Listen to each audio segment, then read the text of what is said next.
Hi, my name is Tina Fortmeyer, and today I'm going to be presenting a professional development on language acquisition strategies in content area courses using Sheltered Instruction Observation Protocol, also known as SIOP. The question is, how can content area teachers provide support to English language learners, students with learning disabilities, and students who are currently scoring below grade level in language arts without sacrificing the delivery of the content standards? I also want you today to be able to make connections between these practices of SIOP and the NIET rubric. Each participant has been provided with an NIET rubric. As we progress through the program today, you'll be asked to reference the areas in the rubric that you will be practicing by implementing the strategies of language acquisition in your content area course. I am a middle school science teacher. I am trained in SIOP, and I've been using SIOP very effectively for several years. These are the three documents that I've provided you with today. You have the lesson plan checklist for the Sheltered Instruction Observation Protocol. This comes right from the SIOP materials. You have on the right the NIET rubric, and in the middle is a document that I have prepared for you to make the connections between each step in the planning of a SIOP lesson and the NIET rubric so that you can clearly understand how this benefits you as a teacher as well as benefiting your students. There are two specific objectives today. I want you to be able to provide language acquisition support to your students by preparing, planning, and delivering lessons that promote student interaction while applying that academic language to your content area courses. I want you to be able to make those connections between the practices of SIOP and the NIET rubric. The SIOP framework is 8 parts that all work together. One leads into the other, and there are several times in the presentation that you'll hear me mentioning the same thing as an example several times. These steps do lend to each other, and they work together seamlessly. First, we're going to talk about preparation, and there are 6 steps in preparation of a SIOP lesson. First, you have your content objective. Now, the content is king. The content objective is based on your standard. The example that I'd like to use today is the standard MSPS 1-1. That's a middle school standard in physical science, and it's the very first part of the very first one. I taught this lesson about 2 years ago to some 8th grade students at a public middle school near New Orleans, Louisiana. So the standard was to develop models to describe the atomic composition of simple molecules and extended structures.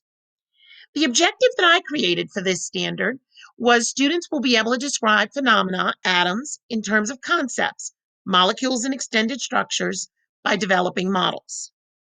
All of my objectives look like this. That's because students being able to describe phenomena in terms of concepts is a DOK3 skill. And I want to keep the rigor and the expectations in my class high. It is also because science is phenomenon driven. So since we're basing all of our learning in science under the new standards on phenomena, this DOK3 skill works very well in my objectives. Now, students know me by now. It's December. And when they come into my class and look at my objective, they know exactly what to expect from me. If a student would walk into my classroom and see this objective on the board, they would say, oh, guess what we're doing today? We're developing models. And if you would ask that student, what are you going to be proving to Ms. Fortmeyer you know when you develop this model? That student could tell you, oh, I'm going to prove to Ms. Fortmeyer that I can describe atoms in terms of molecules and extended structures. Writing my objective in this way also keeps the focus on the key vocabulary. I love this format for my objectives. It's the way all of my objectives are written now. But a content objective without a language objective is like asking students to find a target in the dark. I love that quote, and it describes what we're doing with SIOPs so perfectly. Each SIOP lesson also needs a language objective. The language objective supports the content objective. It does not take away from it at all.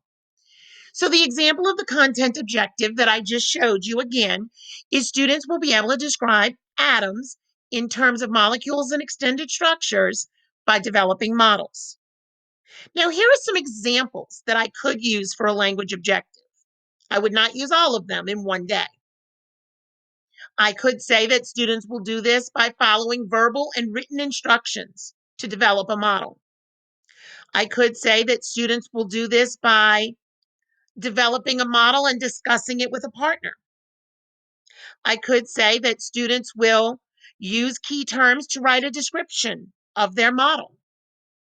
I could say that students would verbally present a description of their model in a gallery walk. This particular lesson actually used all of these, but not on the same day. So for each day, I posted the language objective with only the part that applied to that day because I don't want to overwhelm my students. The third part of preparation in SIOP is the content concepts. If you're a science teacher and you're familiar with the new Louisiana State Standards for Science, which are based on the next generation science standards, your content concepts are actually provided for you. They are in the standards. So in this case, we have several cross-cutting concepts. We have the cross-cutting concept of scale, proportion, and quantity. We also have these other two bits of information provided. They give us a clarification statement. And right there in the clarification statement, they talk about the models varying in complexity. Well, there's a hint right there. That's a great way to scaffold or to differentiate this lesson. They also give you a hint that you could do drawings, you could do 3D ball and stick structures, you could do computer representations, you could do a variety of things. This also gives you the boundaries. It tells you these are your limits. Don't go this far. And that helps you rein in your ideas and even sometimes the ideas of your students. So this is provided for us. And the good thing about science is that the standards are the same from grade level to a point. And if your students are struggling with a standard at the 5th grade level, you can look at the same standard at the 4th grade level and see how it's scaffolded down a little bit, but the content is the same. So as far as getting those concepts, that's all provided for you. There's no extra legwork here for you, the teacher. There are supplementary materials needed for the preparation of every lesson. Now, you might use fancy, expensive science lab equipment. I do have molecular model kits, and I usually use them for my demonstrations and my modeling. But if I was doing this lesson this year with COVID, I would certainly use the disposable method. I would use the little marshmallows and the toothpicks. And you can get the marshmallows that are different colors, and those can work really well. And then when the students are done, they can throw these away because we don't want students sharing materials from class to class this year. It doesn't need to be expensive. It can be common everyday items. I've even seen people do this. They break the pieces of spaghetti instead of using toothpicks. Other materials the students might need for this lesson, they might need a periodic table of the elements. So you want to think about posters, graphs, charts, things like that that can lend to your lesson. Another part of preparation is adapting the content. I often provide my students with materials that are adapted by the Lexile reading level. And the curriculum that our district has purchased for us does provide the reading materials at different Lexile levels for the different standards. That's very helpful. A good example that I use for the lesson today, that I'm talking to you about today, is that I assigned the molecules for the students based on the complexity of the molecule and the student proficiency. So if I have a student that is accelerated or gifted, I would give them a more complex model than I would give a beginner English language learner. I wouldn't expect an English language learner to learn the names of, 6 different atoms that have, wildly complicated names. I might give an English language learner H2O, water, hydrogen, and oxygen. Learn these 2 terms. And that's a great way to adapt the content of this particular lesson. But each lesson lends to this in its own unique way. The activities for your students should be meaningful. The students should be fully engaged. They should understand the purpose of the activity. They have to buy in. And these are just a few examples of some lessons that I've done in my science class over the years where the lessons have been extremely meaningful to students. Other ideas could include community service projects, service learning, various things like that. But make your activities meaningful. The next step in planning the lessons is building the background. And there are 3 parts to building the background. You want to link the concept to the student's background and the student's experiences. In this case, again, this is an easy one. The students can learn that there are chemicals in everything, and that there are compounds and molecules and elements and atoms in everything. And they can learn how those things work together. So they could find an example of their favorite food or their favorite product and read the label. See what chemicals are in it. See what molecules the chemicals are made of. And they can choose to model those things that are relevant to them. Some students, maybe they live near a volcano and they want to model the material or the molecules that make up the lava. You can link this to whatever the students are interested in as well. You have to link past learning to these new concepts. Now, before this unit, my students had done research on the elements of the periodic table, and we created this beautiful periodic table to hang in the hallway of the school.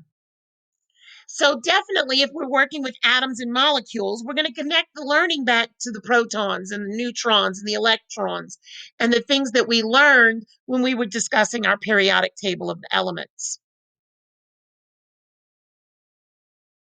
You want to emphasize the key vocabulary. Now, this is not my word wall. I'll give that disclaimer. This is a picture of one I did find on the internet. But I do have a word wall in my classroom that is similar. Every word has pictures, every word is laminated. Mine are attached with Velcro. So in a year that we don't have a pandemic going on, my students can actually take these off the wall and they can use them and they can pass them around and they can take them to their desk and they can use them if they're writing, doing a writing passage or answering questions. This year, due to the fact that we're learning in a pandemic, my students all have their own personal note cards with their vocabulary words on them. And this year, I'm using the Frayer model with the students for their personal note cards. There are 3 steps in comprehensible input.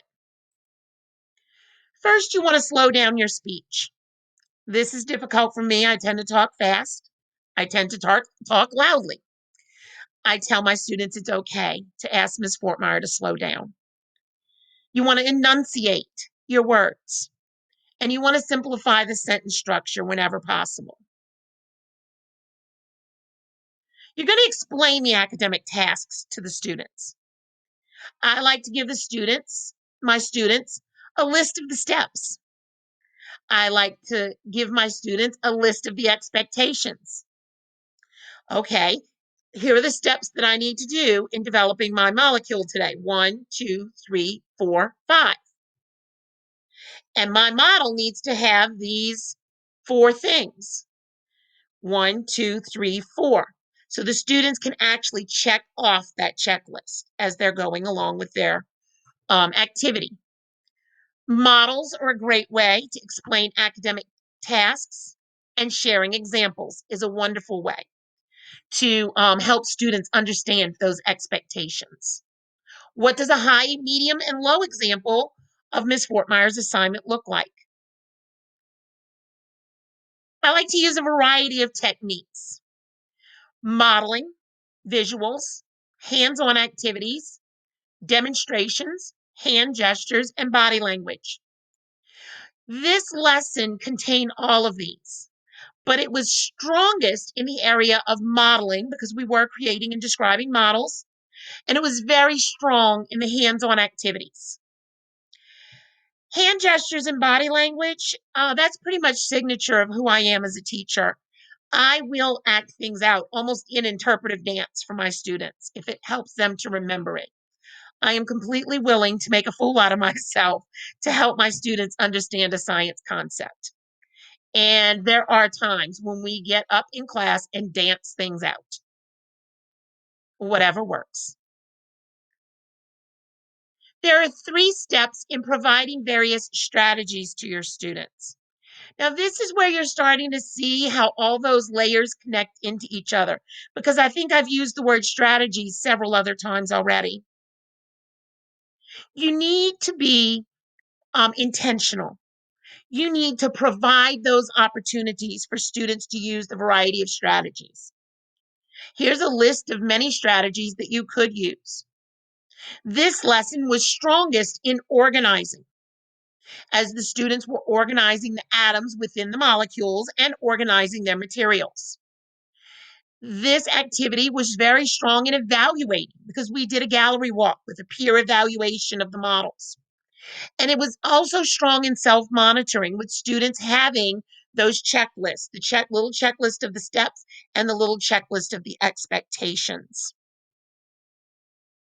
All of the other things may have been present, but these 3 things were exceptionally strong in this particular lesson. Teachers should provide scaffolding consistently. This is a wonderful example. It didn't happen in this particular lesson, but this is a wonderful example of how I provide scaffolding to my students that are struggling to learn how to write scientific explanations in claim evidence reasoning format. I have a reference guide for students to follow when they're writing their passage. And it's basically starting off as fill in the blanks. And there are 5 levels that students understand they have to progress through.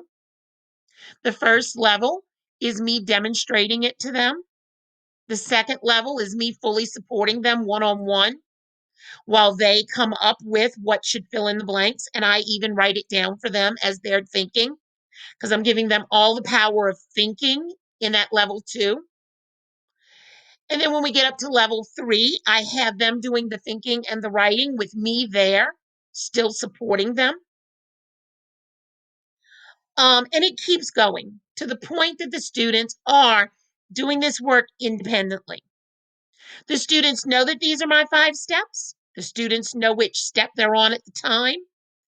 And this works very well. And this is an example of consistency. I don't suddenly pull out a new format. I don't suddenly pull out a new scaffolding plan. The students know what to expect and they know what they're working towards. Teachers should provide a variety of question types.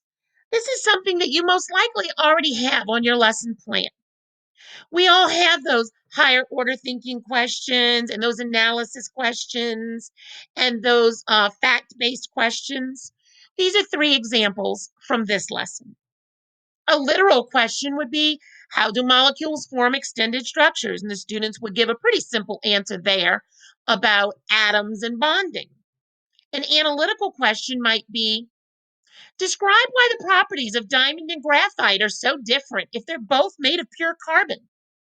Well, the students would probably have to take a diagram or a model of graphite and of diamond and analyze them and compare them and contrast them in order to answer this question. An interpretive question might be, how can an understanding of how molecules form extended structures benefit society? And that might take students into a whole nother discussion about plastics and pollution and all sorts of things that, that we need to understand as society. So I'm pretty sure you all have this in your lessons already. But be cognizant of this when you're planning a PSYOP lesson. There are 3 steps in interaction. First, again, this needs to be intentional. You need to plan these opportunities for your students to interact with each other. In this activity, the highlights were the gallery walk and the peer review. But remember, students that were actually making the models, in a non-pandemic year, they would have been working in small groups. In a pandemic year, the gallery walk might even be a message board online with pictures of the different projects. Things change depending on our circumstances. But it's important to provide time for students to give an elaborated response. Other ideas include strategies like turn and talk and phone a friend. These are strategies that you can look up online that work really well with having students interact in the classroom. Group configurations. Now, I don't know about you, but I like to have each type of group configuration represented in every single one of my lessons. In this lesson, the students did do some turn and talk with a shoulder partner. When possible, they're in small groups for developing their models, and we do whole group discussions as well. It needs to be purposeful. It needs to be intentional. But you need to allow for as many different grouping configurations as possible in your classroom. It's also important that your students know the procedures for how you do groupings. If you say turn and talk to a shoulder partner, they should immediately know who it is that they're expected to have a discussion with. They should know the parameters of that discussion, that it stays on topic, the active listening skills. These things are things that you need to practice in your classroom. Okay? Clarifying key concepts. These are practices that I do in every lesson almost every day. My students do keep interactive notebooks. In their interactive notebook, they have notes, they have graphic organizers, they have foldables, articles, charts, graphs, visuals. At one time, my students had their vocabulary in their graphic organizers, in their interactive notebooks. This year, I've moved to the index cards to encourage the students to take their eyes off the computer screen more often and to encourage them to carry the note cards around with them and study them throughout the day. Other ways to clarify key concepts, again, turn and talk, wall to wall, which is a great strategy to reinforce key vocabulary, Kahoot, which is a great game all the kids love to play, review games, and study guides. There are 3 steps of practice and application. Now, you already know this lesson was rich in the laboratory materials, the manipulatives, the common household items. Hands-on materials are a great way to fulfill this part of the PSYOP planning. You want the students to practice applying the content and the language knowledge. This lesson was particularly strong in the activities. We did do a wall-to-wall in this activity, poems and art. Now, this art is not from my class. I did find this piece of art from the internet, but I thought it was a beautiful example of how you could bring art into the science classroom. The alphabet list, I'm sorry, I didn't remember to highlight it in red on the slide, but the alphabet list is one that I use on many, many lessons because the students love it. And all you have to do is put an anchor chart on the wall and you write the alphabet on the anchor chart. Then throughout the lesson, students are encouraged to come up to the anchor chart and write a word next to a letter on the anchor chart that applies to the concept they're learning in class on that day, and they write it next to the letter that the word begins with. Now, this particular anchor chart is one that I copied from an anchor chart that was made in my classroom one year. And some of the words on there are from the periodic table. When it got really hairy at the end and the students couldn't think of anything for K and Y and Z, I let them go to their periodic table and pull some things because they're really excited about getting the whole thing filled in. So we see, how much we can fill in before we go to any aids or any reference materials. And the students have a lot of fun with this. This is one that they just love. Now, you could also do a virtual representation of this with a Google Sheets document in your Google Classroom, and the students could add to that throughout the class period virtually as well. That one's really popular. You want to make sure that you integrate all language skills into every SIOP lesson. This lesson integrated all of the skills over the period of several days. We had listening, where the teacher listened to the teacher's directions. The students listened to the teacher's directions. They listened to each other. They have to be listening. I tell the students that they have 2 ears and 1 mouth for a very good reason. You should listen twice as much as you speak. But speaking is important for students who are acquiring language. It builds their confidence. They can do turn and talk. Later on, maybe they can present their model verbally to the class when they get more confidence. You can do speaking with one-word answers, with phrases, with sentences, with paragraphs. There's a lot of differentiation and scaffolding that can take place here based on the student's individual needs. Writing, in this particular lesson, we did do a writing, which was a description of the model. For the students that were beginner English language learners, I gave them a little card and it was fill in the blank. That's great. Um, that's a great way to start. They can develop up from there. And then reading, they were reading when they were reading the directions, but they're also being encouraged to read the model description out loud to the class. The 4 steps of delivery. You want to support your content objectives. You want to support your language objectives. You want to promote student engagement, make sure that those students are staying on task, and you want to keep your pacing appropriate. All of these things are things that we all do in the classroom already. We just have to be particularly intentional with them when we're working with the English language learners and the other students who are working on language acquisition strategies. Now, when we're reviewing and assessing, there are 4 steps. We're reviewing the key vocabulary. In my case, my students have those vocabulary flashcards. We're reviewing the key content concepts, which students have in their interactive notebooks. And I expect my students to review the feedback that I've provided. Now, this is really neat. This year with COVID, my students have been using Google Classroom. And it's really easy to go into Google Classroom and look up your list of assignments and see all the little symbols where Ms. Fortmeyer left you comments. And that is quite often my homework for students is to go and look at your comments and write a reflection on your comments to turn in the next day. So reviewing that feedback is very important for students. And giving the feedback doesn't do any good if they don't really reflect on it.